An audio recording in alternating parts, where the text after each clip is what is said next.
Excel, अभी भी आप लोग एक्सेल की ये शीट बनाते हो, ये एक्सेल की शीट होगी आपकी, और इसके अंदर आपके ये वाला पार्ट जो होता है ना, इनको आप लोग क्या कहा करते हो, ये सारे के सारे कॉलम्स है, ये सारे के सारे कॉलम है, ठीक है ना। और इसको क्या कहा करते हो आप लोग, ये सारी की सारी जो है ना आपकी रो है, ये सारी की सारी रो होती है आपकी। रो और कॉलम, देखो वर्टिकल कॉलम्स होते हैं, कॉलम को हमेशा दिखाया कैसे करते हो आप लोग, एक्सेल के अंदर जितने भी आपके कॉलम होते हैं उन कॉलम को आप लोग रिप्रेजेंट किया करते हो कैपिटल ABCDE, इस इनसे जो है ना आप लोग रिप्रेजेंट करते हो, मतलब आप लोग ABCDE से जो है ना रिप्रेजेंट किया करते हो। और अगर मैं बात करता हूं रो की, तो आप लोग रो को कैसे रिप्रेजेंट करते हो, तो रो को आप लोग जो है ना 1 2 3 4 5 6 इनसे जो है ना आप लोग रिप्रेजेंट किया करते हो, यानी कि नंबर से रिप्रेजेंट किया करते हो आप लोग, ठीक है ना। चलिए सर, कॉलम और रो की तो बात आपको समझ में आ गई है, लेकिन ये आप यहाँ पे लिखोगे कॉलम ABCD, ठीक है ना, ई जो भी है, यहाँ पे लिखोगे रो 1 2 3 4 जो भी है ये लिखोगे। लेकिन मुद्दा ये है, सवाल इन्होंने पूछा in Excel worksheet a box between column and row, row और कॉलम के बीच का बॉक्स है उसको क्या कहोगे, तो इनको आप लोग एक्चुअली सेल कहा करते हो आप लोग। ये जो आपके जितने भी बॉक्सेस आपको बने हुए दिखाई दे रहे हैं ना, ये सारे के सारे आपके सेल हैं, ये याद रखना। ये जो आपका पॉइंट है ना आपका, ठीक है ना, ये एक ऐसा बॉक्स है, इस बॉक्स को आप लोग जो है ना वो क्या कहोगे, इस बॉक्स को आप लोग सेल के नाम से पुकारोगे, ठीक है ना। ये आपका बॉक्स है, इसको आप लोग सेल कहोगे, ये याद रखिएगा। ये आपका बॉक्स क्या है, इसको सेल कहोगे आप लोग, ये सेल है। इसको सेल के अलावा पॉइंट क्रॉस सेल के नाम से भी जानते हो, ठीक है ना, पॉइंट क्रॉस सेल, ठीक है ना, पॉइंट क्रॉस सेल के नाम से भी जानते हो। अच्छा, जब भी कभी भी इस पे कर्सर लेके जाके आप लोग क्लिक कर दो और थोड़ा हाईलाइट सा हो जाएगा ये, अगर कोई हाईलाइट हो जाए ये, तो फिर इसको क्या कहोगे आप लोग, तो आप लोग इसको कहोगे एक्टिव सेल के नाम से जानोगे। ये आपका एक्टिव सेल होता है, ये याद रखना, ठीक है। जिस पे आप काम कर रहे होते हो उसको आप लोग एक्टिव सेल के नाम से जाना करते हो डियर, ठीक है। समझ गए आप लोग, ठीक है। चलिए सर, ये तो बात समझ गए आप लोग। बुक कौन सी परचेज करनी चाहिए सर, देखो बुक आपके मार्केट में जो भी बेसिक कंप्यूटर की अवेलेबल है वो ले लो, अरिहंत पब्लिकेशन की ले लो, अगर आ रही है इसकी उपकार की ले लो, ठीक है ना, या आप लोग जो है ना परीक्षा मंथन है वो ले लो, वो कोई भी किताब है आप ले सकते हो, दोनों तीनों राइटर्स में से जो आपको मैंने बताए हैं सारी अच्छी है ये, ठीक है। MS एक्सेल के अंदर की किस सुविधा द्वारा ऑटोमेटिक रूल्स बनाया जा सकता है, ऑटोमेटिक रूल्स कौन सी सुविधा के द्वारा बना सकते हो आप लोग, by which method we can make automatic rules in MS Excel, MS Excel के अंदर कौन से मेथड से आप लोग जो है ना ऑटोमेटिक रूल्स क्रिएट कर सकते हो। तो आपके पास में पहला ऑप्शन है गोल सीक, दूसरा ऑप्शन है कंडीशन फॉर्मेटिंग, तीसरा ऑप्शन है वैलिडेशन, और चौथा ऑप्शन आपका दे रखा है यहाँ पे फिल हैंडल। तो आप लोग ठीक आंसर जो है ना वो क्या देख सकते हैं इनमें से, किससे आप लोग जो है ना ऑटोमेटिक रूल्स क्रिएट कर सकते हो। MS एक्सेल के अंदर ऑटोमेटिक रूल्स जो है ना आप लोग इनमें से किससे आप क्रिएट करोगे। तो ऑटोमेटिक रूल्स जो क्रिएट किए जाते हैं ना एक्सेल के अंदर, वो कंडीशन फॉर्मेटिंग से तैयार किए जाते हैं। ऑप्शन नंबर जो है ना आपका बी यहाँ पे बिल्कुल ठीक रहेगा, कंडीशन फॉर्मेटिंग से रूल तैयार किए जाते हैं, ठीक है। निम्न में से क्या एक्सेल का बिल्ट इन फंक्शन नहीं है, एक्सेल में पूछा है कि बिल्ट इन फंक्शन नहीं है, ये फंक्शन होता ही नहीं है, मतलब पहले से ऑलरेडी कुछ फंक्शन होते हैं जो आपके एक्सेल में पहले से दे रखे हैं, लेकिन ये वाला फंक्शन बिल्ट इन नहीं है, कहने का मतलब है।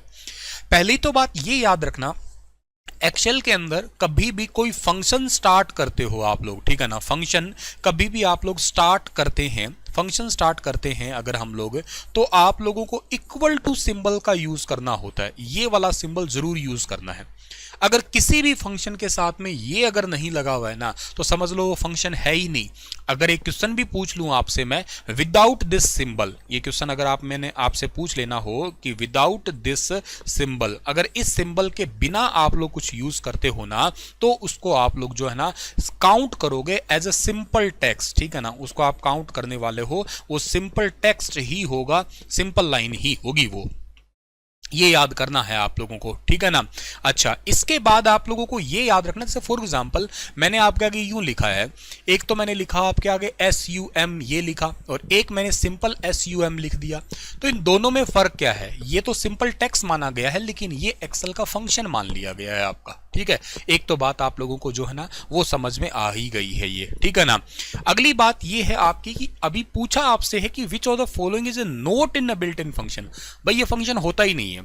सम नाम का फंक्शन होता है। सम मतलब क्या है कि गिवन सेल में जो भी आपको नंबर दे रखे हैं उनको आपस में जोड़ देना, इसी के लिए आप लोग सम यूज करोगे।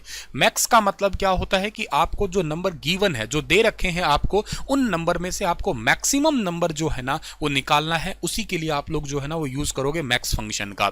एवरेज फंक्शन क्या होता है? एवरेज फंक्शन होता है जो दिए गए नंबर है उनका एवरेज निकाल लेना। ये तीनों फंक्शन आपके पाए जाते हैं, बट टोटल नाम का कोई फंक्शन एक्सेल के अंदर नहीं होता है। तो दैट्स वाई इस क्वेश्चन का सही और एप्रोप्रिएट आंसर जो है ना वो आपका ए ऑप्शन ठीक रहेगा। याद रखिएगा, टोटल नाम का कोई फंक्शन नहीं होता है, सम, मैक्स और एवरेज ये फंक्शन होते हैं आपके, ठीक है। नेक्स्ट कौन सा क्वेश्चन है आपका? What is the default date format in MS Excel? MS Excel के अंदर डिफॉल्ट डेट फॉर्मेट कौन सा है? मतलब आप एक्सेल के अंदर डेट लिखोगे ना तो इनमें से कौन सा फॉर्मेट आपका सिलेक्ट होएगा ये बताइएगा आप लोग, ठीक है ना। सर आप किस स्टेट से हैं? डियर मैं हरियाणा से हूं, हरियाणा। सुना होगा हरियाणा। चलो, तो इसका बताइए आप लोग, डेट फॉर्मेट बताइएगा। एक्सेल के अंदर कभी भी आप लोग लिखेंगे डेट के बारे में तो राधे राधे बेटा, ठीक है। डेट फॉर्मेट, अभी इसका सही आंसर आपने किसी ने दिया है सी, किसी ने ए, किसी ने और, हाँ ए ऑप्शन जिसने भी दिया है ना उसका बिल्कुल राइट आंसर रहेगा। एक्सेल के अंदर डेट फॉर्मेट के अंदर हाइफन्स, जो स्लैश नहीं लगा करते, हाइफन्स का यूज किया करते हैं। इस बात को आप लोगों को यहां से याद कर लेना है डियर, ठीक है ना। कि जैसे फॉर एग्जांपल मुझे लिखना है, आज का डेट लिखना है तो मैं क्या लिखूंगा? 27 लिखूंगा, 12 लिखूंगा और 22 लिख दूंगा, ठीक है ना, क्योंकि 2022 है तो 22 लिख दिया। ये एक्सेल का एक डेट फॉर्मेट होता है आपका, ठीक है। नेक्स्ट है, वर्ड आर्ट फीचर किस मेन्यू के अंतर्गत आता है? In which menu word art feature come? In which menu word art feature? Word art feature जो है ना वो इनमें से कौन से मेन्यू के अंदर आता है आपका word art? Word art basically ना होता क्या है, तब तक मैं आपको ये बताता हूँ। ये ग्राफिक्स के रूप में शामिल किए जाने वाला होता है। लोगो है या कोई स्पेशल टेक्स्ट एलिमेंट्स है, उनको क्रिएट करना अगर होता है ना तो वर्ड आर्ट का यूज करते हो आप लोग, ठीक है ना। इसको आप लोग कह सकते हो क्या? Special character, special character create करने के लिए, ठीक है ना। स्पेशल कैरेक्टर क्रिएट करने के लिए जो है ना इसका यूज करते हो आप लोग, और या लोगो डिजाइन करने के लिए, ठीक है ना, लोगो बनाने के लिए, ठीक है ना। वर्ड स्पेशल कैरेक्टर क्रिएट करने के लिए या लोगो बनाने के लिए जो है ना इसका यूज किया करते हैं। और ये वर्ड आर्ट फीचर कहाँ पे आता है? इंसर्ट मेन्यू के अंदर आता है आपका, ठीक है ना। ऑप्शन नंबर बी जो है ना इस सवाल का हमारा वो बिल्कुल ठीक रहेगा, इंसर्ट। जिसने भी बी ऑप्शन दिया है उसका बिल्कुल ठीक answer. In which of the following, which of the data is not valid in Excel? इनमें से कौन सा डेटा एक्सेल में वैलिड नहीं है? एक्सेल में वैलिड कौन सा नहीं होता है? नंबर है, केबल है, कैरेक्टर है या डेट एंड टाइम है? तो बहुत ही सिंपल सा क्वेश्चन है। आई थिंक ये तो इजीली आप लोगों को जो है ना वो आंसर आता होगा। एक्सेल के अंदर कौन सा वैलिड नहीं होगा? तो देखो सिंपल सी बात है, नंबर तो वैलिड होते ही हैं, नंबर तो वैलिड होंगे ना। अभी एक्सेल की शीट के अंदर मैं कोई नंबर लिखूंगा तो वैलिड ही है। कैरेक्टर, कैरेक्टर का मतलब हो सकता है कोई ABCD लिखना है मुझे तो वो भी वैलिड है, ऑफ कोर्स वैलिड है, ठीक है ना। अगर मैं बात करता हूं डेट एंड टाइम की तो ये भी वैलिड ही है। अभी आप लोग बता ही रहे थे डेट कैसे लिखा जाता है, डेट का फॉर्मेट है, टाइम भी वैलिड होता है। लेकिन केबल नाम की चीज कुछ नहीं है। केबल तो जब आप इंटरनेट पढ़ोगे ना, इंटरनेट वाले चैप्टर में पढ़ लोगे। फिर भी मैं आपको बता देता हूं कि केबल के टाइप कितने होते हैं, यहीं पे ही बता देता हूं ताकि आपका ना डाउट ही बिल्कुल ही साफ ही हो जाए, बचे ही ना डाउट, ठीक है। क्या केबल के 4 टाइप है आपके मेन। पहला जो टाइप होता है उस केबल को आप लोग कहा करते हो डियर क्या? पैरेलल वायर केबल, ठीक है ना। पैरेलल वायर केबल के नाम से जानते हो, ये आर है, ठीक है ना। Parallel wire cable, parallel wire cable के अंदर क्या होता है? 2 केबल्स होती है आपकी, ठीक है ना। 2 ये केबल होती है और ये 2 केबल जो है ना एक दूसरे के पैरेलल होती है। इस बात को याद रखना आप लोग, ठीक है ना। 2 केबल होती है एक दूसरे के पैरेलल इस तरीके से। इन केबल पैरेलल केबल्स की अगर मैं बात करता हूं डियर, याद रखिएगा ये जनरली यूज की जाती है आपकी टेलीफोन लाइंस के अंदर, मतलब की जाती थी, अभी तो नहीं कर सकते इनको यूज, अभी तो है ही नहीं। टेलीफोन लाइन के अंदर जो है इनका यूज करते थे। बस इनकी कमजोरी क्या थी या इनकी कमी क्या थी, इनमें सिग्नल को टैप बड़ा आसानी से किया जा सकता था, ठीक है ना, इनमें सिग्नल को टैप जो है ना वो बहुत आसानी से किया जा सकता था, ये याद रखिएगा आप लोग। सिग्नल को टैप करना मतलब सिग्नल को चुराना बड़ा आसान होता था इनमें से कोई भी। जैसे आप लोगों ने वो दूल्हे राजा करके मूवी देखी होगी, तो जॉनी लीवर खंबे पे चढ़ के कुंडियां अड़ा के आसानी से जो है ना इसमें बात कर रहा होता था, तो कुछ इस टाइप का समझ लीजिएगा। कोई भी इसमें सिग्नल को चोरी कर सकता है बड़ी आसानी से। पैरेलल वायर केबल के अंदर यही होता है आपका, ठीक है। दूसरी केबल फिर आई थी हमारे पास में, जिस केबल का नाम क्या है, ट्विस्टेड पेयर केबल, ठीक है ना। दूसरी केबल का नाम है twisted pair cable. Twisted pair cable जो होती है ना आपकी, इस केबल का मतलब क्या है, ट्विस्टेड पेयर केबल का मतलब ये है आपका कि एक केबल है इस तरीके से आपकी और दूसरी केबल दे रखी है कुछ इस तरीके के, ट्विस्ट दे रखे हैं इसके अंदर, ठीक है ना, बहुत सारे ट्विस्ट बना रखे हैं इसके अंदर, ठीक है ना। तो ये आपका इस तरीके से जहां जहां पे ट्विस्ट हो रहा है ऐसे ट्विस्ट होता है ये। इस केबल का यूज करते हैं लैन के अंदर। अगर आपसे पूछ ले लैन केबल कौन सी होती है, लोकल एरिया नेटवर्क केबल या इथरनेट केबल भी कहते हैं इसको कई बार, ठीक है ना, बहुत जगह आपको पेपरों में ये लिखा मिल सकता है। इथरनेट केबल बता दो कौन सी है, तो इथरनेट केबल भी यही है, ट्विस्टेड पेयर केबल ही है।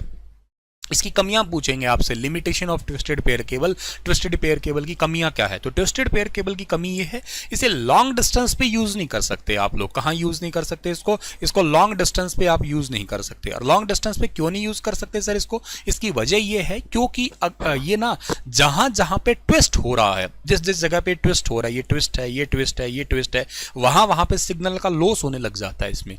दैट्स वाई इसको लॉन्ग डिस्टेंस में यूज नहीं करते। एक रूम में यूज करना हो, एक बिल्डिंग में यूज करना हो, बस उतना तक ही ठीक रहता है इसमें, ठीक है।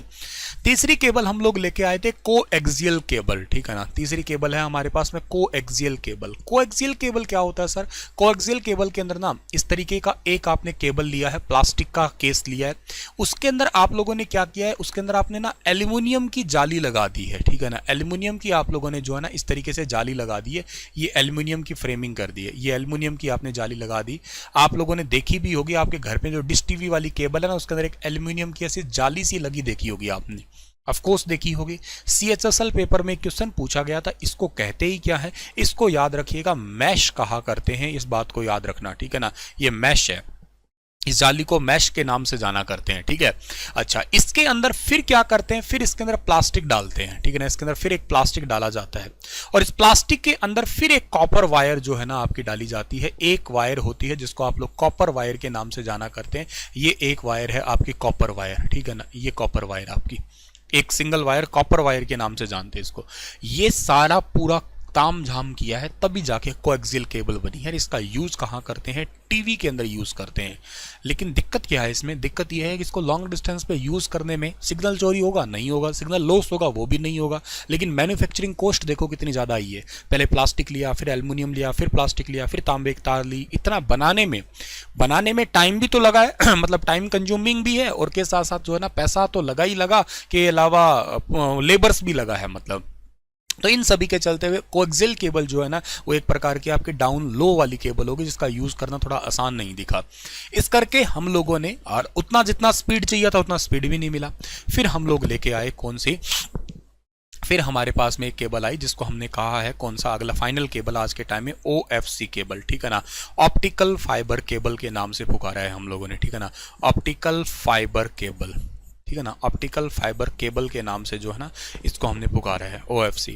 अब ऑप्टिकल फाइबर केबल जो है ना हमारे पास में ये एक ऐसी केबल होती है जिस केबल के अंदर आप लोग जो है ना कांच यूज करते हो और अंदर से खोखला होता है, वो भी मतलब एक कांच की पाइप है, यूं समझ लो, जर्मेनियम ग्लास यूज करते हैं और सिग्नल ट्रेवल करता है in the form of light, ठीक है ना, लाइट की फॉर्म में सिग्नल चलता है। कोई तुमसे पूछे फादर ऑफ ऑप्टिकल फाइबर कौन थे, तो ऑप्टिकल फाइबर के पिता का नाम था नरेंद्र कंपानी, ठीक है ना, नरेंद्र कंपानी, जिनका थोड़े टाइम पहले ही जो है ना वो डेथ हो गया। तो सिग्नल लाइट की फॉर्म में चलता है, तो इससे फायदा क्या है, इससे फायदा है कि बहुत ज्यादा स्पीड होती है सिग्नल की, क्योंकि दुनिया में लाइट की स्पीड सबसे ज्यादा है 3 × 10⁸ मीटर पर सेकंड। इससे तेज दुनिया में कुछ नहीं चलता है, मतलब 3 लाख किलोमीटर पर सेकंड आज के टाइम में इतना स्पीड है लाइट का आपका, सबसे तेज स्पीड लाइट का है। तो हम क्या करते हैं, एक जगह से दूसरी जगह तब सिग्नल को सेंड करना होता है ना, तो पहले हम लोग लाइट में कन्वर्ट कर देते हैं उसको, ठीक है। और इसमें सिग्नल चलता है TIR प्रिंसिपल पे। TIR का मतलब होता है बेटा टोटल इंटरनल रिफ्लेक्शन, ठीक है ना, टोटल इंटरनल रिफ्लेक्शन, ठीक है ना। टोटल इंटरनल रिफ्लेक्शन के नाम से जो है ना इसको जाना करते हैं, हिंदी में कहते हैं पूर्ण आंतरिक परावर्तन। मतलब अंदर ही अंदर जो है ना परावर्तन होता रहता है, रिफ्लेक्शन होता रहता है, सिग्नल ट्रैवल करता है आपका। तो आपके घर में भी आज अगर नेट लगा होगा, या आप जिस स्टूडियो से पढ़ रहे हैं अभी सर से पढ़ रहे हो आप लोग, यहाँ पे भी जो नेट चल रहा होगा, ये सब कुछ आपका ऑप्टिकल फाइबर की देन है, यूं समझ लो। ऑप्टिकल फाइबर वाले नेट से फिलहाल आप पढ़ रहे हो, जहां सिग्नल लाइट की फॉर्म में कन्वर्ट होके जो है ना आप तक पहुंच रहा है, और हाई स्पीड का नेट है ही है अपने आप में ये, ठीक है। तो इसको शायद आप समझ गए होंगे, ये चारों केबल आप समझ गए। मुझे एक बार थंब प्रेस करके बता देना कि हाँ सर समझ में आ गई है। वीडियो को लाइक नहीं किया है तो कर देना, और चैनल को सब्सक्राइब नहीं किया तो भी जरूर कर देना आप लोग, ठीक है। ये सब समझ में आ गया होगा आप लोगों को। और मेरा टेलीग्राम चैनल जरूर ज्वाइन कर लेना आप सभी के सभी, वो क्या है, सुनील सर टेक्स्ट बुक, ठीक है ना, सुनील सर टेक्स्ट बुक। हर रोज़ डेली आप लोगों को अब मैं 6 बजे से लेके और 7 बजे तक डेली पढ़ाऊंगा यहाँ पे, ठीक है ना, हर रोज़ डेली क्लास होगा आपका ये। चलिए सर, तो इस क्वेश्चन के बहाने आप लोग बहुत सारी चीज़ें समझ चुके हैं। यहाँ पे नेक्स्ट क्वेश्चन की ओर जाता हूँ मैं। तो पूछा आपसे है कि WT क्या है, WT, ठीक है ना, WT पूछा है आप लोगों से कि बताइए WT क्या है। एक फुल फॉर्म वाला सवाल आपसे मतलब पूछा है इन्होंने, ठीक है ना।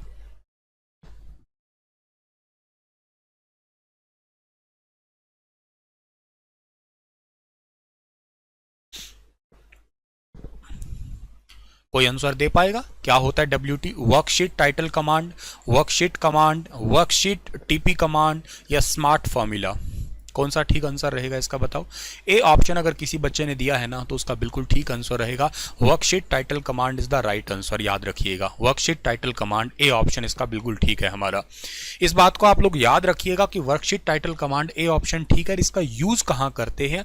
इसका यूज करते हैं शीट का नेम चेंज करने के लिए, ठीक है ना। तो मैं ये लिख देता हूं आपके लिए बहुत सिंपली, MS एक्सेल में वर्कशीट का नाम, वर्कशीट का नाम बदलने के लिए, ठीक है ना। MS एक्सेल के अंदर वर्कशीट का अगर आपको नाम बदलना है ना तो आप लोग जो है ना किसका यूज करेंगे, वर्कशीट टाइटल कमांड जो है ना इसका यूज करेंगे। याद रखिएगा, वर्कशीट टाइटल कमांड का यूज करते हैं हम लोग WT, या सीट का कोई नाम बदलना हो। मुझे सर यहाँ पे 2 कंफ्यूजन आया है। क्या कंफ्यूजन? एक कंफ्यूजन आया कि व्हाट इज वर्कशीट, ये क्या होता है बता दो आप लोग, या शीट और वर्कशीट में भी कोई फर्क है क्या, ये भी बता दो मुझे आप लोग। और दूसरा कंफ्यूजन है सर टाइटल कमांड, मतलब यहाँ पे टाइटल में बाय डिफॉल्ट नाम क्या होता है एक्सेल का, ये भी बता दो। आइए बताते हैं।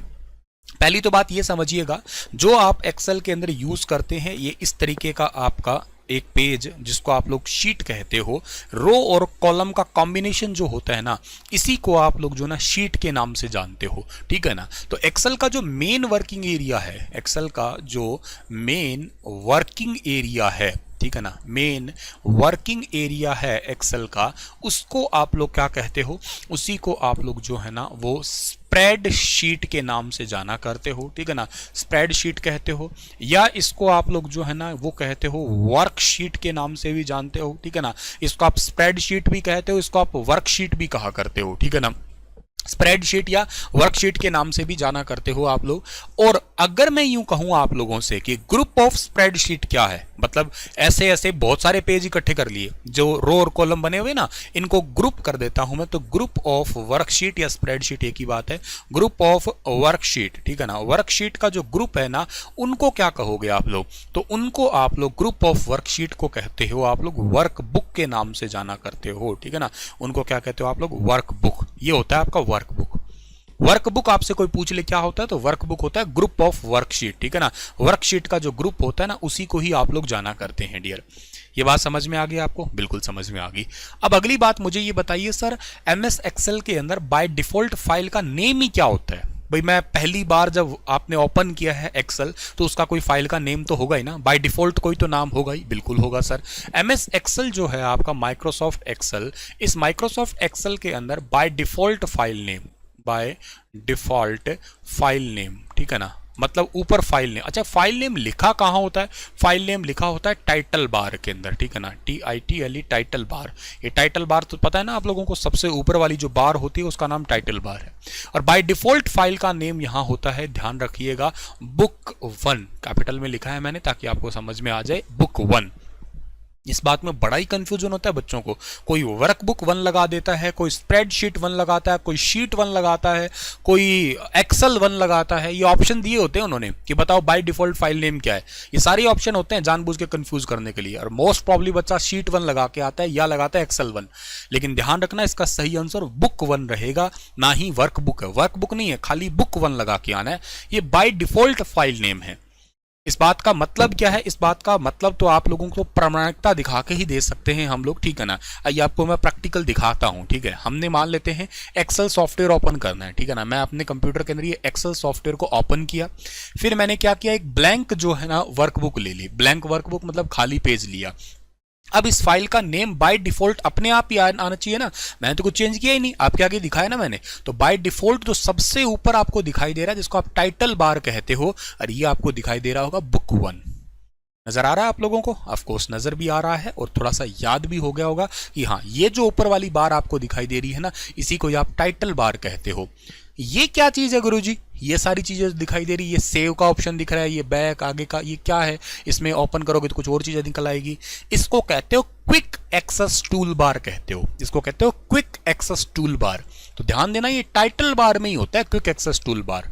और ये वाले तो आपके सारे टैब होती है, ये वाला सारा आपके टूल्स और मेन्यू सारे हैं। तो ये रिबन बार आपका है ही है इसके अंदर, तो सारी चीजें बाकी। लेकिन फिलहाल जो क्वेश्चन पढ़ा रहा था उसमें आपका ये बुक 1 आपको समझाना जरूरी था। बाय डिफॉल्ट ये है। हाँ, वो बात अलग है जब इसमें मैं कुछ काम करूं, जैसे आप एक्सेल में रो कॉलम पढ़ रहे थे ना अभी, ये देखो ये सेल है, ये सेल हैं आपके सारे के सारे। ये कॉलम को ABCD से दिखाते हो आप लोग, और रो को देखो 1 2 3 4 से दिखा रहे हो आप लोग, ठीक है ना।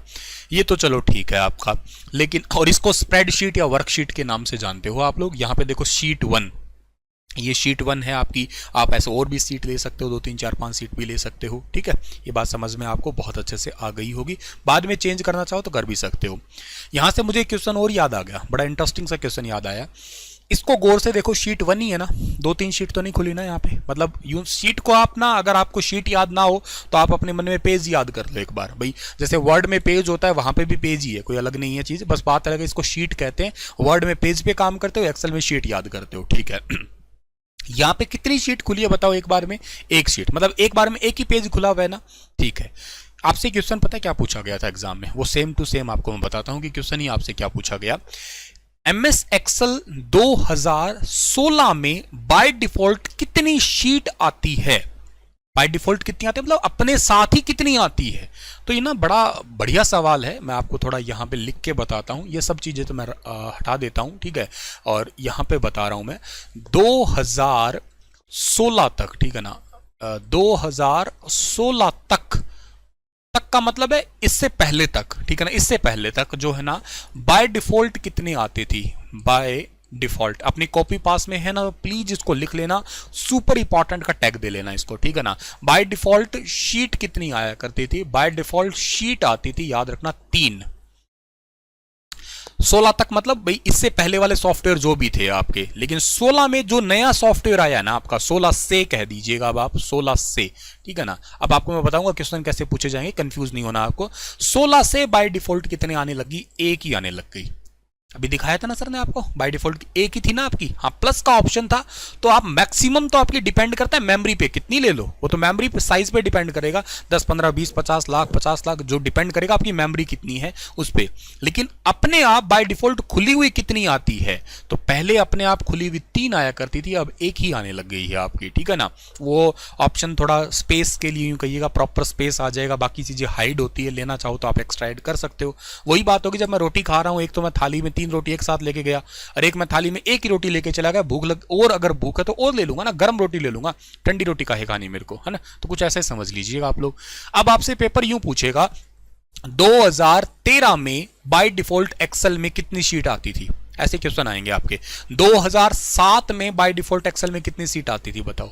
2003 में एक्सेल में बाय डिफॉल्ट सीट कितनी आती है? 2019 में बाय डिफॉल्ट एक्सेल में कितनी सीट आती है? 2021 में बाय डिफॉल्ट कितनी सीट आती है? आपके आंसर अब तैयार हैं, सभी के तैयार हैं। आपको यह पता लग गया कि 16 से पहले जो भी है ना उनमें सब में 3 थी। 16 से पहले जितने भी हैं उनमें 3 थी, और 16 के बाद में जितने भी है ना उन सब में कितनी है, 1 ही है। ये बात अगर समझ में आ गई है ढंग से ना, तो थंब प्रेस करके मुझे बता दो, और वीडियो को लाइक करके बता दो कि हाँ सर मुझे ये बात बहुत ढंग से समझ में आ गई है। बता दो मुझे कि ये बात समझ में आपको आई है कि नहीं आई है।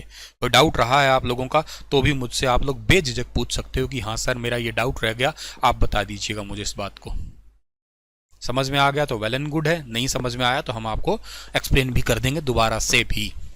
ठीक है, ठीक है सर, समझ में आ गया है, ओके ठीक है, ओके ठीक है, समझ में आ गया तो अब आगे बढ़ो, नेक्स्ट बात पे जाते हैं हम लोग। नेक्स्ट हमारा कौन सा रहेगा, क्वेश्चन ही क्या दिया है हमें नेक्स्ट। नेक्स्ट हमारा क्वेश्चन है ये कि in relational database, relation database के अंदर it is a data structure that organize single topic related information in a row and a column.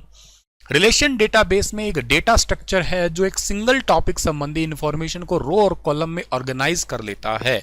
तो इसको आप लोग क्या नाम से पुकारोगे, ये क्या है आपका, इसका ठीक आंसर जो है ना वो क्या रहेगा। बहुत ही साधारण सवाल है, आसानी से समझ में आ जाएगा।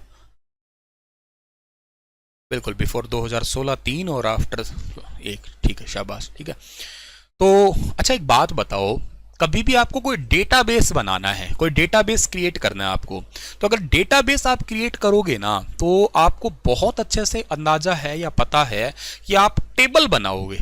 पता है ना आप लोगों को, कभी भी कोई डेटाबेस बनाओगे यार, आप यूं समझो डेटाबेस का मतलब क्या, आपको रिकॉर्ड करना होगा, एक रिकॉर्ड बनाना होगा जिसके अंदर आपको एक सीरियल नंबर होगा, जिसके अंदर आपके नेम होंगे, फादर्स नेम होंगे, वगैरह वगैरह सब कुछ नेम होंगे, आपके बहुत सारे नाम होंगे, ठीक है ना। ऐसे आपके बहुत सारे नेम वाला आपका जो है ना ऐसे कंप्लीट तैयार आपने कर दिया, तो ये सब कुछ क्या बन गया, ये सब कुछ एक बन गया टेबल ही तो बन गया। ये मैं एक्सेल का शीट नहीं बनाया, मैंने टेबल बना लिया। फॉर एग्जांपल यहाँ पे मैं लिख देता नेम लिख देता, यहाँ फादर्स नेम लिख देता, यहाँ मदर्स नेम लिख देता, यहाँ कोई ऐसे नाम कोई और लिखता रहता, ठीक है ना। ये कुछ हो गया आपका, इन सभी को आप लोग क्या कहोगे, टेबल कहोगे। तो इसका सही आंसर क्या रहेगा, टेबल रहेगा। समझ गए आप, ठीक है। अच्छा अब आपको एक और इंपॉर्टेंट बात बताता हूं, और अच्छी इंपॉर्टेंट बात बताता हूं एक्सेल के अंदर, ठीक है ना। सर पीडीएफ में आंसर देते जाओ प्लीज, पीडीएफ में आंसर देते जाओ प्लीज। ये एक बात है थोड़ी सी इंपॉर्टेंट सी, मैं क्लियर करना चाहूंगा यहाँ पे। पीडीएफ में मैं कुछ एक में आंसर, ये क्वेश्चन तो थोड़े पेपर के आए हुए क्वेश्चन है, सेम मतलब काट पीट के आपके आगे दिखा रहा हूँ ये, तो इनको तो मैं सॉल्व करवा रहा हूँ ना यहाँ पे, है ना, इनको तो मैं सॉल्व करवा रहा हूं ना यहाँ पे। अगर आप क्लास में ठीक ढंग से पढ़ लेते हो तो आपको फिर वहां पे ये सेम क्वेश्चन मिल जाए तो आप खुद सॉल्व कर लो वहां पे, और कोई डाउट आए तो डिस्कशन में लिख दो कि सर इस क्वेश्चन का आंसर बता दो। अदरवाइज तो फिर बाकी तो यूं रट्टा मारना होगा ना, फिर आप मुझसे पढ़ने का क्या ही फायदा है, क्या ही तो फायदा है इस क्लास का, फिर भी आप रट्टा ही मारना है क्वेश्चन का ही, तो क्या फायदा है। और रट्टा मारना ही है तो फिर बाद में लगाओ ना रट्टा, पूरा पढ़ने के बाद में। तो आंसर के लिए पूरी क्लास ही है ये, आंसर के लिए पूरी क्लास है, डिटेल में आंसर है, एक एक क्वेश्चन के अंदर खूब जी जान लगा के समझाया जा रहा है। हाँ आप लोगों को फिर आगे इसी को डिटेल देखना है, या कोई एक आधा आंसर भूल जाते हो तो डिस्कशन में स्क्रीनशॉट लेके भेज दो मेरे को, मैं आपको आंसर करूंगा जरूर, या पर्सनल भेज दो कि सर इसका आंसर बताओ क्या है, जरूर समझाऊंगा बल्कि बताऊंगा नहीं मैं, ठीक है ना। आगे बात समझ में, चलो सर आगे बढ़ते हैं हम लोग यहाँ पे। तो टेबल हो गया आपका ये। अभी बात क्या कर रहे थे, हाँ एक अच्छी सी बात बतानी है, दो चीज आपको समझानी है यहाँ पे। एक्सेल के अंदर ना 3 नाम आपको अच्छे से याद रखने हैं, ठीक है ना। क्या 3, कौन कौन से 3 नाम में आपको याद रखने हैं। एक तो नाम आपको याद रखना है कौन सा, टप्पल, ऑप्शन में कहीं दिख रहा होगा आप लोगों को ये नाम टप्पल। एक नाम आपको दिख रहा होगा यहाँ पे डोमेन, ठीक है ना। एक टप्पल है, एक आपका डोमेन है, और एक नाम होता है उसका नाम क्या है आपका एट्रीब्यूट, ठीक है ना, एट्रीब्यूट या एट्रीब्यूट्स भी कह सकते हो आप लोग, ठीक है ना।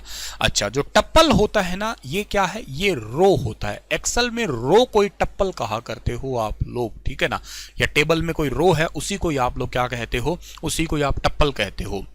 कोई कॉलम होता है आपका, ठीक है ना, कोई कॉलम होता है तो कॉलम को आप लोग क्या कहते हो, कॉलम को आप डोमेन के नाम से जानते हो। एक्सेल में आप लोग रो को कहते हो टप्पल और कॉलम को कहा करते हो आप लोग क्या, डोमेन कहा करते हो। एट्रीब्यूट्स क्या होता है, एट्रीब्यूट्स कहते हैं सेल वैल्यू को कहा करते हैं, सेल की वैल्यू को, सेल के अंदर जो वैल्यू होती है उसको आप लोग एट्रीब्यूट्स के नाम से जानते हो। एमएस एक्सेल के अंदर जो सेल है और सेल के अंदर जो वैल्यू है उस सेल की वैल्यू को आप लोग क्या कहते हो, एट्रीब्यूट्स के नाम से जानते हो। ठीक है, तो इस बात को आप लोग जो है ना वो अच्छे से याद कर लेना है डियर, ठीक है ना। हाँ, ये डेली क्लास लूंगा डियर मैं, आपकी हर रोज क्लास होगी आपकी कितने बजे, 6 बजे से लेकर 7 बजे तक होगी, इसी चैनल पे डेली क्लास होगी, ठीक है ना। हर रोज जुड़ना आप डेली क्लास के लिए, आप लोग अपने दोस्तों को भी लेके आना, आप लोग सर आप बहुत अच्छा पढ़ाते हैं, रेगुलर क्लासेस करवाना प्लीज। हाँ sure, thank you so much for appreciating मी। ठीक है, चलो टप्पल समझ में आ गया आपको, टप्पल होता है रो, डोमेन समझ में आ गया, कॉलम होता है, एट्रीब्यूट क्या होता है, सेल वैल्यू। ये तीनों क्वेश्चन सीधे सीधे पेपरों में पूछे गए हैं, बता देता हूं मैं आपको। आपका पहला क्वेश्चन पूछा गया कि बताओ इनमें से टप्पल कौन सा है। अब ना देखो, रो कॉलम और वैल्यू तो सबको पता होती है, लेकिन ये वाली चीजें ही हैं तो जो पेपर में पूछेगा आपसे, ऐसे ही बनते हैं क्वेश्चन और कैसे बनते हैं सवाल, यही तो सवाल होते हैं। तो आपसे पूछा बताओ इसमें से रो क्या है, आपको आंसर बता देना, टप्पल को ही रो कहते हैं, ठीक है ना, या रो ही टप्पल है, टप्पल ही रो है। आपसे पूछ लिया बताओ इनमें से कॉलम कौन सा है, डोमेन आंसर कर दो, सीधी सी बात है, ठीक है ना। इंटरनेट पढ़ोगे तो डोमेन नेम अलग पढ़ोगे, .com .in वो अलग चीज पढ़ोगे, ठीक है ना। अच्छा, आपसे पूछे सेल की वैल्यू को क्या कहते हैं, आंसर आपको एट्रीब्यूट ढूंढ देना है, आंसर कर दो क्या आपको, ठीक है ना। सही है, समझ में आ गया आपको। टॉपिक वाइज ये चल रहा है ना, एक्सेल ही तो करवा रहा हूँ डियर, लगातार सारी क्वेश्चन एक्सेल की था ना, प्रैक्टिस सेट है बेटा, अभी पेपर है पास में तो आप थोड़े प्रैक्टिस सेट के हिसाब से बात करो अभी फिलहाल, ठीक है ना। अगर आपको कंप्लीट थ्योरी वैल्यू चाहिए तो आप क्या करो, simply text book app download करो और सिंपली कोर्स ले लीजिएगा, वहाँ पे आपको कंप्लीट मेरा थ्योरी भी मिल जाएगा वहाँ पे किया हुआ कंप्लीट, ठीक है। चलिए सर आगे बढ़ते हैं हम लोग। All the stages below are related to the spreadsheet software except, सारे के सारे जो है ना नीचे दिए गए पद स्प्रेडशीट सॉफ्टवेयर से संबंधित है, बस एक को छोड़ के बाकी सारे के सारे स्प्रेडशीट सॉफ्टवेयर से संबंधित है। तो बहुत सिंपल सी बात है, मैं अगर कहूं वर्कशीट कह दो, और चाहे तो आप लोग कह दो क्या, स्प्रेडशीट कह दो, वर्कशीट कहो या स्प्रेडशीट कह दो आप लोग, ठीक है ना। ये सारा एक्सेल का ही तो पार्ट है, एक्सेल के अंदर आप स्प्रेडशीट पे ही काम करते हो, वर्कशीट पे ही काम करते हो। सेल इन्हीं के अंदर तो सेल ही तो होता है। मैं कह दूं स्प्रेडशीट का यूनिट क्या है, स्प्रेडशीट का यूनिट बताओ, यानी कि आप इसका इकाई बताओ क्या है, तो इसका यूनिट मैं तुरंत आपको यही बताऊंगा कि इसका यूनिट जो होता है ना वो आपका क्या होता है, सेल होता है, सेल इसका यूनिट है आपका, ठीक है ना। फॉर्मूला एक्सेल के अंदर यूज किया जाता है, बिल्कुल फॉर्मूले हैं, फंक्शन है, ये बिल्कुल यूज किए जाते हैं। तो ये तीनों तो आपके एक्सेल से रिलेटेड है, इसमें कोई दो राय नहीं है। बट वायरस डिटेक्शन जो है ना ये एक्सेल से रिलेटेड आपका नहीं है, ये याद रखना। वायरस डिटेक्शन का काम जो है ना वो यूटिलिटी सॉफ्टवेयर का होता है, ठीक है ना। किसका होता है, आपका यूटिलिटी सॉफ्टवेयर का होता है। ये यूटिलिटी सॉफ्टवेयर जो है ना इसका मतलब है आपको कोई मदद करने वाला सॉफ्टवेयर, सिस्टम सपोर्ट करने वाला सॉफ्टवेयर, सिस्टम सपोर्ट सॉफ्टवेयर जिसको कहते हैं। लाइक आप लोग इसको एंटीवायरस का एग्जांपल दे दो, ठीक है ना, एंटीवायरस सॉफ्टवेयर, क्योंकि एंटीवायरस ही तो होता है ना यूटिलिटी आपका। यूटिलिटी कोई भी हो सकता है जो आपकी मदद, ट्रबल शूटर एक यूटिलिटी हो सकता है, डीबगर एक यूटिलिटी हो सकता है, भाई जो आपकी मदद करे। फॉर एग्जाम्पल आपको मैं पढ़ने में मदद कर रहा हूं, मैं आपके लिए यूटिलिटी हो गया, ठीक है। तो ऐसे ही समझो यूटिलिटी सॉफ्टवेयर वायरस डिटेक्शन का भी। एंटीवायरस का काम क्या होता है, वायरस को पहचानेगा, पता लगाएगा ये वायरस है, उसको निकालेगा, पूरा कंप्यूटर स्कैन करेगा, यही तो करेगा ना वायरस आपको, एंटीवायरस सॉफ्टवेयर ये, ठीक है। पहला वायरस था क्रीपर और पहला एंटीवायरस था द रिपर, इस बात को याद रखना। पहला वायरस था कौन सा, क्रीपर, और पहला एंटीवायरस था द रिपर। ये दोनों बातें आपको पता होनी चाहिए। चलो नेक्स्ट क्वेश्चन कौन सा है आपका बताओ। What is the extension of A file prepared in lotus. Lotus में कोई फाइल बनी है तो उसका एक्सटेंशन क्या होगा। बड़ा ही प्यारा सा सवाल है, आप इसका आंसर दे सकते हो तो दे दीजिएगा, ठीक है ना। वैसे मैं आपको पहले बता जरूर देता हूं कि व्हाट इज लोटस, लोटस क्या है। ये भी एक प्रकार का, ठीक है ना, यह भी एक प्रकार का स्प्रेडशीट सॉफ्टवेयर है, ठीक है ना। यह भी एक प्रकार का स्प्रेडशीट सॉफ्टवेयर है, ठीक है ना, स्प्रेडशीट सॉफ्टवेयर है, ठीक है ना। ये एक प्रकार का स्प्रेडशीट सॉफ्टवेयर है। It is a type of spreadsheet software. ये भी एक प्रकार का स्प्रेडशीट सॉफ्टवेयर होता है आपका। पहली बात। दूसरी बात आपके मन में आई है जिनको नहीं पता उनके लिए कि व्हाट इज एक्सटेंशन, ठीक है ना, कि आप ये पूछेंगे सर बता दीजिएगा कि एक्सटेंशन जो है ना ये क्या होती है। एक्सटेंशन का मतलब क्या है? एक्सटेंशन एक दिन मैं पढ़ा रहा था क्लास में, एक बोला सर एक्सटेंशन मतलब है अपनी एक्स गर्लफ्रेंड की टेंशन होना। मैंने कहा वाह भाई साहब बड़े चमत्कारी इंसान निकले तुम लोग, ठीक है ना, क्या ही तो दिमाग लगाया तुमने। अब उस दिन के बाद में मेरे दिमाग में भी यही आता है एक्सटेंशन लिखते ही, एक्स की टेंशन होना, पर उसकी टेंशन ये नहीं है बेटा, एक्स वाली टेंशन नहीं है, ये दूसरी टेंशन है। ये कैसी टेंशन है सर? इसका मतलब ये है कि जब भी आप कोई फाइल लिखोगे उस फाइल की पहचान बताना, वो क्या किस प्रकार की फाइल है। फॉर एग्जाम्पल मैंने आपको लिखा कि ये फाइल लिखी मैंने sunil.mp3 लिखा मैंने, ठीक है ना। एक मैंने लिखा आपके आगे, मान लेते हैं कि sunil.ppt लिखा आपके आगे, ठीक है ना। एक मैंने आपके आगे लिख दिया फॉर एग्जाम्पल से sunil.jpeg लिख दिया मैंने, ठीक है ना। ये चीजें लिखी मैंने। इससे आप क्या समझ रहे हो? इससे आप ये समझ रहे हो कि ये फाइल क्या है। इससे आप समझ गए कोई ऑडियो गाना होगा, इससे समझ के कोई पावर पॉइंट फाइल होगी, इससे समझ गए आप कोई फोटो होगी। तो जो लास्ट में ये डॉट लगा के फाइल लगा रखी है ना, यही आपके होते हैं एक्सटेंशन। मतलब फाइल के बारे में बताना कि आपके कंप्यूटर में वो फाइल या प्रोग्राम, वो फाइल किस प्रोग्राम में ओपन होएगी। ये है VLC प्लेयर में ओपन हो जाएगी, ये पावर पॉइंट में ओपन हो जाएगा, ये पिकासो वगैरह में सॉफ्टवेयर में ओपन हो जाएगा। बात समझ गए ना? दोबारा बता रहा हूं, ध्यान से सुनिएगा। एक्सटेंशन का मतलब है फाइल का टाइप बताना कि वो फाइल किस टाइप की है और किस प्रोग्राम में ओपन होगी। अब मैं बेवकूफों की तरह इसको MP3 को अगर कह दूं पावर पॉइंट में, MP3 को मान लेते फोटो में ओपन करना चाह रहा हूं, तो MP3 है, ऑडियो गाना है, फोटो में कैसे ओपन होगा? क्या ही तो लेना देना इससे इसका ओपन होने का, है ना। मेरी बात तो तुम समझ ही गए होंगे इस बात की। तो यही चीज है, आपकी MP3 को एक्सेल में ओपन कर रहा हूं तो कैसे ओपन होगा आपका वो। तो ये तो होता है एक्सटेंशन। अब आपसे क्वेश्चन पूछा इस लोटस का, अब ना जानबूझ के पूछा ना उन्होंने, पेपर वाले भी चमत्कारी होते हैं थोड़े से। उन्होंने कहा है कि अभी देखो ये तो सुना हुआ कम है ना लोटस लोगों ने। इसका सही आंसर होगा 1 2 3, ठीक है ना। इसका सही आंसर 1 2 3 है। जिस भी बच्चे ने लगाया है उसका आंसर बिल्कुल ये ठीक रहेगा। मतलब आप लोटस के अंदर कोई भी फाइल तैयार करी और फॉर एग्जांपल मैंने सेव कर दी उसको अपने ही नाम से, सुनील के नाम से, तो उसमें लास्ट में .123 लग जाएगा। ये याद रखना, बड़ा यूनिक सा है। बहुत कम लोग इस पे तुक्का भी मारते हैं, तुक्का भी कोई इस पे लगाएगा, कोई बाकी और पे लगा देगा, लेकिन इसका 1 2 3 इज द सही आंसर है, ठीक है। समझ में आ गई? ये तो सर समझ में आ गई, पर आप ना एक्सेल कई देर से करे जा रहे हो, तो एक्सेल की भी टेंशन बता दो क्या है, मतलब एक्सेल की एक्सटेंशन क्या है बता दो सर। हाँ चलो बताते हैं। तो एक्सेल की एक्स गर्लफ्रेंड बता देते हैं अब आपको क्या रहेगी। हाँ तो हमारे पास में तीनों की बता दें, एक्सेल की नहीं, ठीक है ना। MS वर्ड की बताते हैं आपको, ठीक है। आपको बताते हैं MS पावर पॉइंट की भी बता देते हैं, ठीक है ना। MS पावर पॉइंट की, अब ये बहुत बार आएंगे आगे, आज बता रहा हूँ, अगली बार जब भी आए तो आप मुझे बताना, रिपीट होते रहेंगे ये चीजें, ठीक है ना। और तीसरा कौन सा है आपके पास में? तीसरा है MS एक्सेल, ठीक है ना। तीसरा MS एक्सेल है। इन तीनों के बारे में बात कर रहे हो। वर्ड के लिए 2003 तक की अगर मैं बात करूं, 2003 तक, तो 2003 तक जो था ना आपका यहाँ पे, वो होता था .doc होता था एक्सटेंशन, ये याद रखना। और पावर पॉइंट में भी 2003 तक कौन सा था? .ppt हुआ करता था। एक्सेल के अंदर क्या था आपका? .xls हुआ करता था आपका। बट 2007 से चेंज हो गया। 2007 से क्या चेंज हुआ? 2007 से वर्ड के अंदर तो हो गया .docx हो गया, x लग गया लास्ट में। पीपीटी में क्या हो गया? .pptx हो गया। और एक्सेल का क्या हो गया? .xlsx हो गया आपका। और सब में इनमें x का मतलब क्या है? x का मतलब है XML फाइल। एक्स गर्लफ्रेंड मत बोल देना, एक्स बॉयफ्रेंड मत बोल देना। x का मतलब XML फाइल है, ठीक है ना। XML फाइल है। एक दिन पढ़ाते पढ़ाते एक बोला सर इतनी बार x कर रहे हो, रुलाओगे क्या? मैंने कहा भाई साहब तुम कहीं और दिमाग है तुम्हारा, हम बात कुछ और कर रहे हैं, तुम्हारा ध्यान कहीं और जा रहा है, ठीक है ना। खैर XML फाइल मतलब क्या होता है कि एक्सटेंसिबल मार्कअप लैंग्वेज फाइल है ये, ठीक है ना। मार्कअप लैंग्वेजेस वाली फाइल है। अब ये तो बात ठीक है गुरुजी, सब बात समझ में आ गई, पर ये बताओ 2003 से 7 के बीच में क्या था? क्योंकि आपने कह दिया तक, यहां तक बात खत्म, फिर 7 से हो गया, तो बीच में क्या था? भाई मान लो मेरे से पेपर यूं पूछ ले सर कि 2005 में एक्सेल का एक्सटेंशन बता दो, एक्सेल का एक्सटेंशन जो है ना वो क्या है ये बता दीजिएगा आप लोग, ठीक है ना।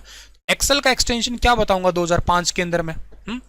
तो इसका वही था 2003 से 7 तक, क्योंकि इसके बीच में कोई नया सॉफ्टवेयर नहीं आया था। एक्चुअली 3 तक का मतलब है इसके बाद कोई नया सॉफ्टवेयर नहीं आया था, ये यही थे आपके। उस टाइम पे भी क्या था, .xls ही था आपका। 7 से बदलाव हुआ है, अब 3 कार, 4 कार, 5 कार, 6 का, ये सारे सेम ही थे आपके, ठीक है। तो ये सारे के सारे सेम ही हुआ करते थे, 3, 4, 5 तक, इतने तक ही नया सॉफ्टवेयर था। इसको अच्छे से समझ लिया है तो आप मुझे बता देना कि हाँ सर समझ में आ गया, थंब प्रेस करके बता दो। नहीं समझ में आया, कोई डाउट रह गया हो तो मुझसे तुम बेझिझक पूछ लो कि हाँ सर मेरा डाउट रह गया है, मुझे दोबारा एक्सप्लेन कर दो ये बात। बताओ समझ में आ गई?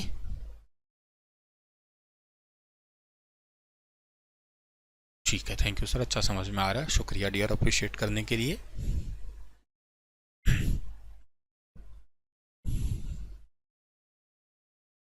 ठीक है सर, समझ में आ गया, बहुत अच्छी बात है। अगले क्वेश्चन की ओर चल देते हैं फिर। क्या है हमारा अगला क्वेश्चन?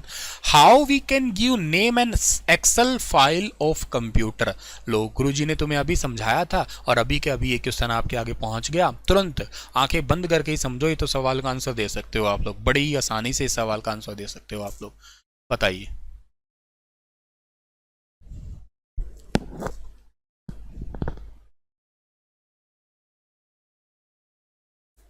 शाबाश, बी ऑप्शन सही होगा। अच्छा देखो, एक्सेल एस के आगे एक्स नहीं लगा है और हमसे पूछा भी तो नहीं है, ना उसने साल पूछा है, ना महीना पूछा है, ना इन्होंने कुछ और दिया है ऑप्शन में, तो कोई दिक्कत ही नहीं है हमारे आगे, ठीक है ना।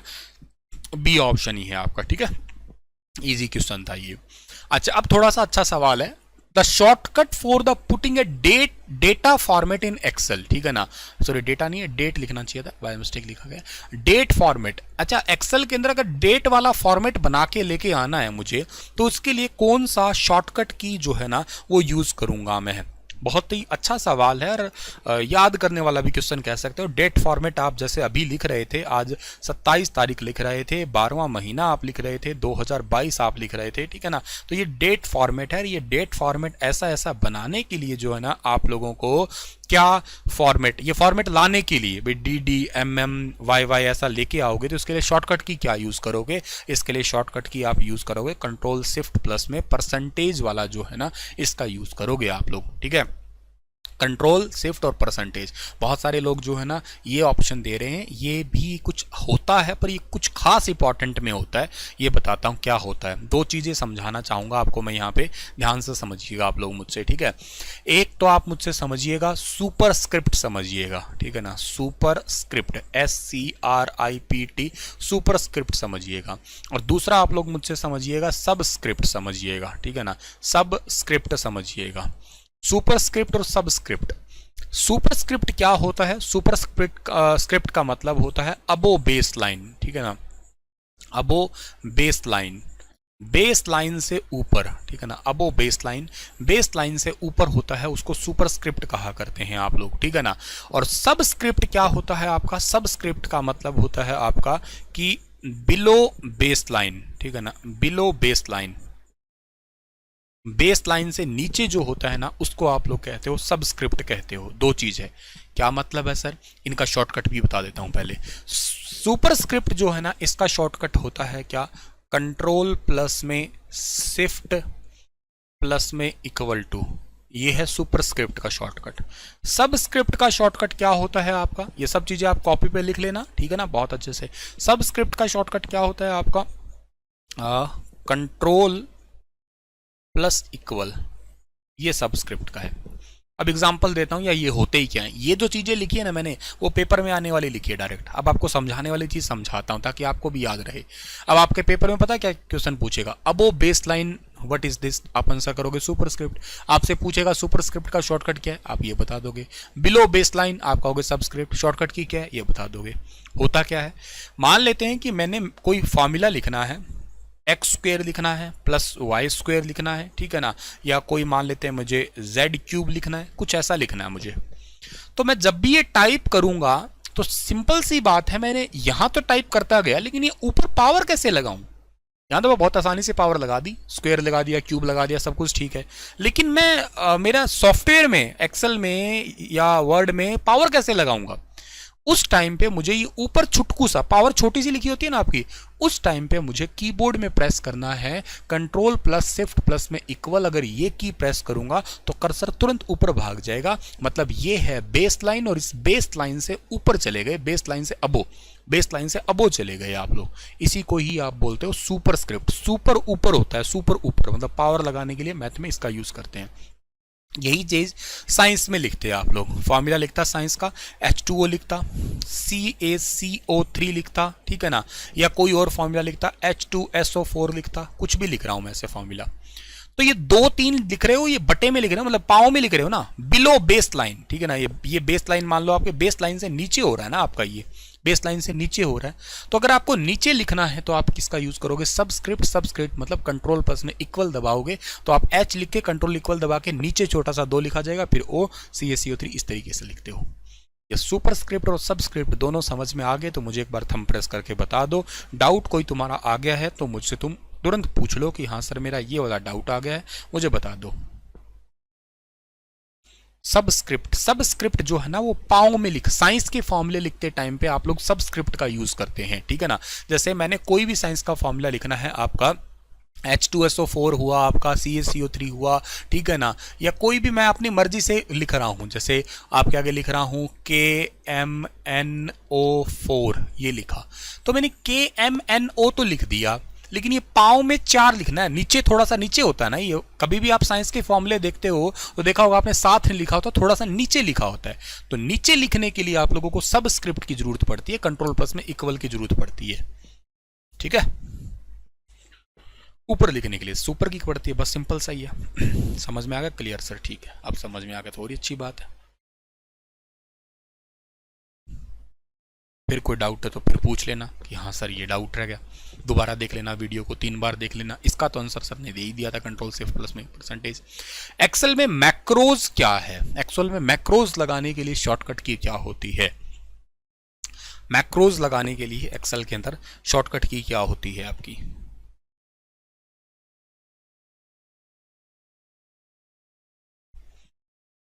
बताइए, मैं पानी पी लेता हूँ इतने।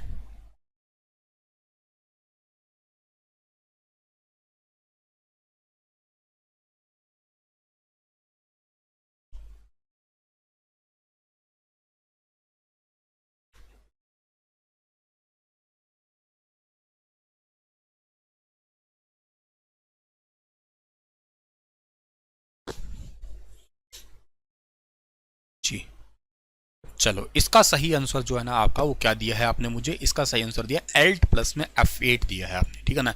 Alt प्लस में F8 जो होता है ना, इसका आप मैक्रोज, मैक्रोज मतलब आप कोई एक एक्शन को रिपीटिटिव रखना चाहते हो, बार बार वही एक्शन आप रिपीट करना चाहते हो तो उसको आप मैक्रोज में डाल देते हो, तो सेम एक्शंस को रिपीट करने वाला है ये, ठीक है। The shortcut to select the entire worksheet of Excel, Excel के अंदर आपको पूरी की पूरी वर्कशीट ही सिलेक्ट करनी है, तो उसके लिए आप लोग जो है ना कौन से शॉर्टकट की का यूज करोगे, पूरी वर्कशीट को सिलेक्ट करना है आपको, तो आप लोग कौन सी शॉर्टकट की का यूज करोगे। मेरे हिसाब से बहुत इजी है ये, कुछ भी मुश्किल नहीं लग रहा होगा आपको, आपको कुछ मुश्किल नहीं लग रहा होगा, मेरे हिसाब से नहीं कर रहा हूँ, आपके हिसाब से भी इजी है ये, क्योंकि इसका सही आंसर क्या रहेगा, ए ठीक रहेगा। 3 चीजें याद करवा देता हूं, अगर एक्सेल में आप लोगों को जस्ट रो सिलेक्ट करनी हो, ठीक है ना, सिर्फ रो सिलेक्ट करनी हो आप लोगों को, तो आप लोगों को क्या शॉर्टकट की यूज करना पड़ता है, फिर आपको शॉर्टकट की यूज करना पड़ता है शिफ्ट प्लस में स्पेस बार, ठीक है ना। शिफ्ट प्लस में स्पेस बार आप यूज करते हो जस्ट रो सिलेक्ट करने के लिए। अगर आप लोगों को एक्सेल के अंदर ना कॉलम सिलेक्ट करने हैं, ठीक है ना, तो आप लोग यूज करते हो क्या, कंट्रोल प्लस में स्पेस बार, कंट्रोल प्लस में स्पेस बार जो है ना इसका यूज करते हो। अच्छा, तीसरी बात और इंपॉर्टेंट बताने वाला हूं, जैसे मान लेते हैं कि मेरे पास में ये एक्सेल है, ये एक्सेल की शीट बनी हुई है, ये एक्सेल की शीट बनी हुई है, और इस एक्सेल की शीट के अंदर जितना लिखा हुआ है उतना ही सिलेक्ट करना। ये तो बहुत बड़ी शीट थी, लेकिन इसमें लिखा हुआ सिर्फ इन 4 सेल में है, ठीक है ना। इसमें कुछ लिख दिया है, मान लेते हैं इसमें कुछ लिख दिया है, इसमें कुछ लिख दिया, इसमें कुछ लिख दिया, बस इतने ही एरिया में लिखा हुआ है।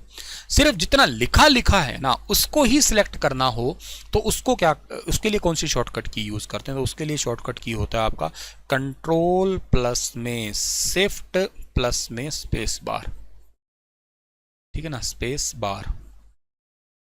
मतलब इन दोनों को मिला के आप लोग लिख दोगे ये, ठीक है ना, रो और कॉलम वाली दोनों को मिला के। तो जितना लिखा हुआ है सिर्फ उतने उतने एरिया को आप सिलेक्ट करना चाहते हो, उसी को ही आपको याद कर देना है डियर, ठीक है ना। Telegram Sunil sir text book search कर लेना डियर, आप टेलीग्राम पे जाओ, सुनील सर टेक्स्ट बुक, ये सर्च करो और जुड़ जाओ, ज्वाइन हो जाओ, ठीक है। लिंक भी दे रखा होगा डिस्क्रिप्शन में, ठीक है। चलो सर अगला क्वेश्चन पढ़ाओ। What do we want to move data from one Excel sheet to another sheet. Excel worksheet में एक वर्कशीट से दूसरे शीट में जब अगर आपको मूव करना है डेटा को, तो आप लोगों को कौन सा तरीका अपनाना होगा, ठीक है ना। क्या करोगे, एक्टिव सेल क्लिक करोगे, स्क्रॉल बार क्लिक करोगे, शीट टैब क्लिक करोगे, या आप लोग जो ना टैब बटन क्लिक करोगे। कौन सा आप लोग यूज किया करते हो जब आपको एक से दूसरे में मूव करना हो तो।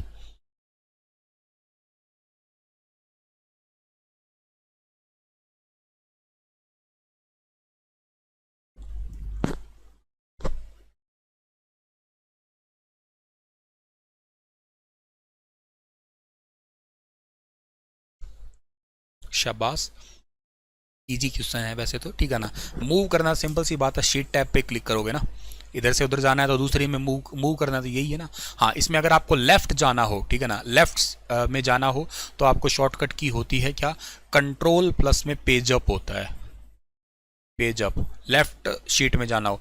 राइट शीट में अगर जाना हो आप लोगों को, दो ही तरीका हो सकता है। राइट में जाने के लिए होता है कंट्रोल प्लस में पेज डाउन, ठीक है ना। जैसे शीट खुली पड़ी है ना, ये खुली पड़ी है, इसके लेफ्ट राइट में जाना हो तो शॉर्टकट की ये, अदरवाइज माउस पे क्लिक कर दो आप लोग, शीट टैब पे क्लिक कर दो तो ठीक है, अपने आप ही हो जाएगा, मूव हो जाओगे इधर से उधर आप लोग, ठीक है। What do we call multiple worksheet. कई सारी वर्कशीट को क्या कहते हैं। सर ने अभी तुम्हें पढ़ाते पढ़ाते समझाया था, ये एज इट इज सवाल समझाया था, अगर तुम्हारा ध्यान था तो इसका आंसर तुम दे दोगे, इसका आंसर तुम दे दोगे अगर तुम्हारा ध्यान था तो।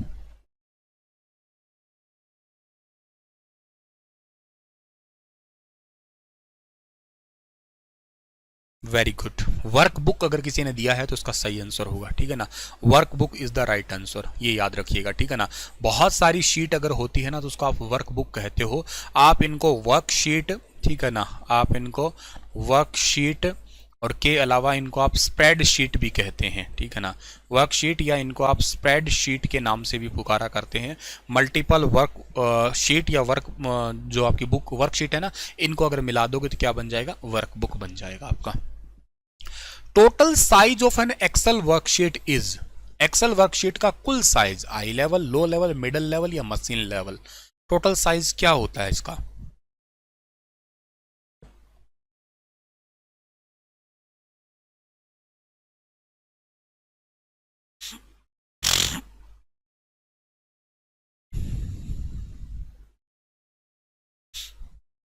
एक्सेल वर्कशीट के अंदर टोटल साइज जो है ना वो क्या होता है।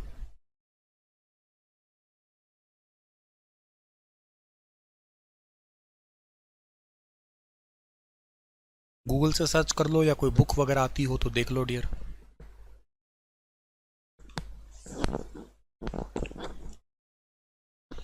बताओ क्या आंसर इसका, कौन सा लेवल दिया आपने।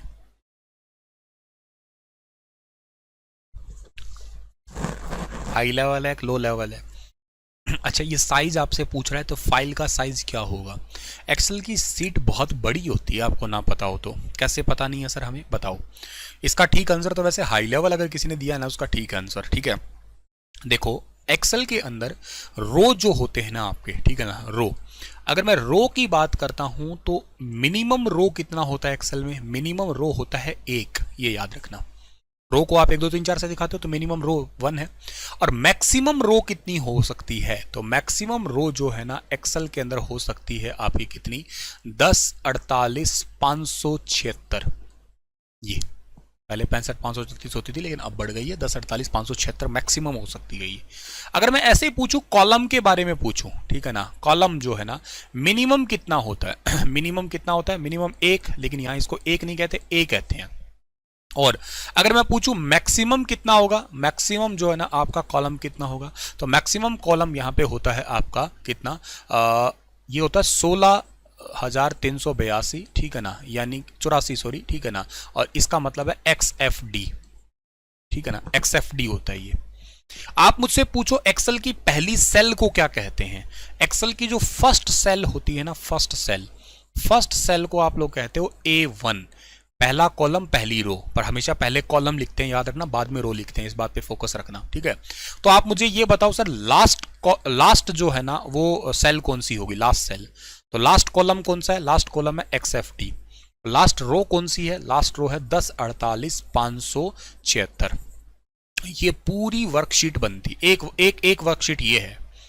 अब इतने पूरे में थोड़ा ना आपने काम किया होगा, आपने हो सकता है आधे में काम किया, फिर आपने नई शीट ले ली होगी, तो बाकी का जो खाली पड़ा है ना उसको भी एक्सेल चाहे यूज हुआ चाहे नहीं हुआ फिर भी साइज में काउंट करता है।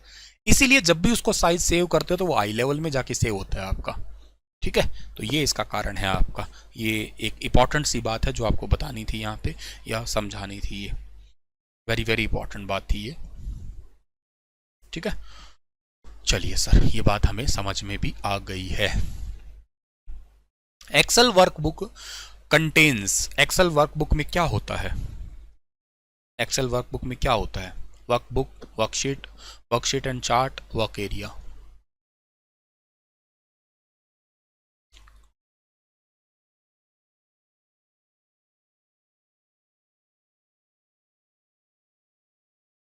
बोलो, किसी ने डी दिया है ऑप्शन, वर्क एरिया, और कोई, किसी ने सी ऑप्शन दिया है वर्कशीट एंड चार्ट, और अगर बी दिया है तो तुम्हारा बिल्कुल ठीक आंसर होगा, याद रखना, ठीक है ना। एक्सेल के अंदर वर्कबुक के अंदर वर्कशीट ही होती है, बात तो यार वही है। इतनी देर पूछा था कि ग्रुप ऑफ वर्कशीट क्या है, तो आंसर वर्कबुक था, अब आपका वर्कशीट आ गया, बस बात ही खत्म है ना। तो ऑप्शन नंबर बी हो गया इसका। How is the data organized in a spreadsheet, spreadsheet जो है ना वो डेटा ऑर्गेनाइज करती है कैसे, बहुत ही इजी सा सवाल है, कुछ मुश्किल नहीं है तो सवाल।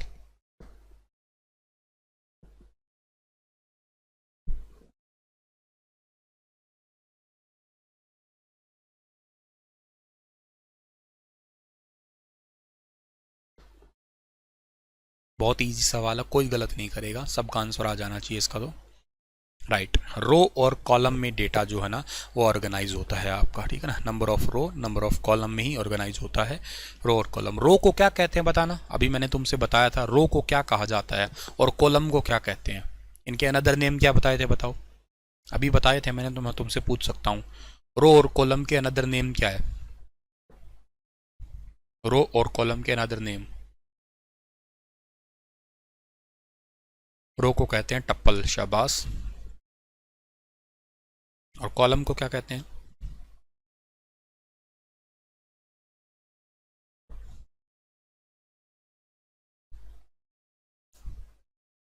रिकॉर्ड एंड एट्रीब्यूट्स, गलत है डियर आपका, रिकॉर्ड और एट्रीब्यूट्स तो मैंने बताया नहीं, रिकॉर्ड तो पूरा तैयार होगा उसी को बनाओगे रिकॉर्ड तो आप लोग, ठीक है ना।